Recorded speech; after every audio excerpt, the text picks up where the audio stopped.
Praise the lord, హల్లెలూయా. ఈరోజు ప్రపంచవ్యాప్తంగా అందరం కూడా ఫ్రెండ్షిప్ డే జరుపుకుంటున్నాం. మరి ప్రతి సంవత్సరం కూడా ఆగస్టు నెలలో ఫస్ట్ సండే మనం అందరం కూడా ఫ్రెండ్షిప్ డే జరుపుకుంటాం. మన స్నేహితుల దగ్గరికి వెళ్ళి వాళ్ళకి ఫ్రెండ్షిప్ బ్యాండ్స్ కట్టడము, మరి వారికి కొన్ని గిఫ్ట్స్ ఇవ్వటం, ఈ విధంగా వారి దగ్గర నుంచి కొన్ని గిఫ్ట్స్ తీసుకోవటం, ఈ విధంగా అనేక విధాలుగా మనం ఫ్రెండ్షిప్ డేని సెలబ్రేట్ చేసుకుంటూ ఉంటాం. అయితే మనము ఫ్రెండ్షిప్ చేసే మనిషి ఎలాంటి వాడు మనం తెలుసుకోవటం చాలా ప్రాముఖ్యమైన విషయం.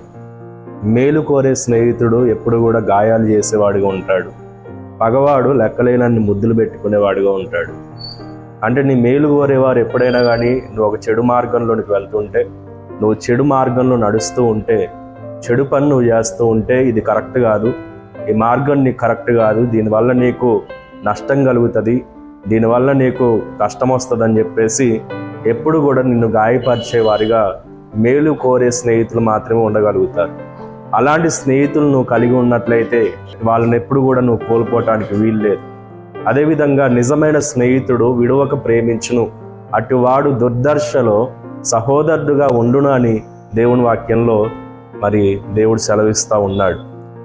నిజమైన స్నేహితుడు ఏ విధంగా ఉంటాడంటే, దుర్దశలో ఒక సహోదరుని వలె, నీ రక్తము పంచుకొని పుట్టిన సహోదరుని వలె నిన్ను ఆదుకునేవాడిగా, నిన్ను ప్రేమించేవాడిగా, నిన్ను విడిచిపెట్టకుండా నీ దగ్గర ఉండేవాడిగా ఉంటాడు.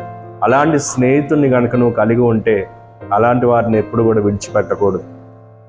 ఈ రెండు విధాలుగా నీ స్నేహితులు లేకుండా ఒకవేళ దేవునికి అయిష్టమైన కార్యాలు చేస్తూ, లేదంటే నువ్వేది చేసినా అది కరెక్టే అన్నట్లుగా మాట్లాడేవారు గనక నీ జీవితంలో ఉన్నట్లయితే, దుర్దశలో నిన్ను ఆదుకోకుండా నిన్ను విడిచిపెట్టి వెళ్ళేవారిగా, నీకున్న బ్యాడ్ టైమ్స్లో నీకు తోడుగా లేకుండా ఉండేవారిగా ఉన్నట్లయితే అలాంటి స్నేహితుల్ని వెంటనే నువ్వు విడిచిపెట్టాలి. ఇంకో విషయాన్ని మీకు జ్ఞాపకం చేస్తాను. యేసుక్రీస్తు ప్రభువారు మన నిజమైన స్నేహితుడు. ఆయన మన మేలు కోరే స్నేహితుడు. మనం పాపపు స్థితిలో ఉన్నప్పుడు, మన దుర్దశలో ఆయన మనం చూసి మన కొరకు ప్రాణం ఇచ్చిన ప్రాణ స్నేహితుడు. కాబట్టి యేసుక్రీస్తు ప్రభువారిని స్నేహితుడిగా మనం కలిగి ఉండాలి. అదేవిధంగా ఆయన మేలు కోరే స్నేహితుడు. మనం ఏం చేసినా ఆయన ఊరుకునే దేవుడు కాదు. అది మంచిది కాకపోతే ఆయన ఖచ్చితంగా మనం సరి చేయటానికి మనం గద్దించేవాడిగా ఉంటాడు. అలాంటి ప్రేమ, యేసయ్య ప్రేమ, తన ప్రాణము కంటే ఎక్కువగా మనం ప్రేమించాడు గనక యేసుక్రీస్తుని నీ స్నేహితునిగా చేసుకో. దేవుడు నీ జీవితంలో మేలు చేయునుగాక. దేవుడి మాటలు దీవించి ఆశీర్వదించునుగాక. ఆమేన్.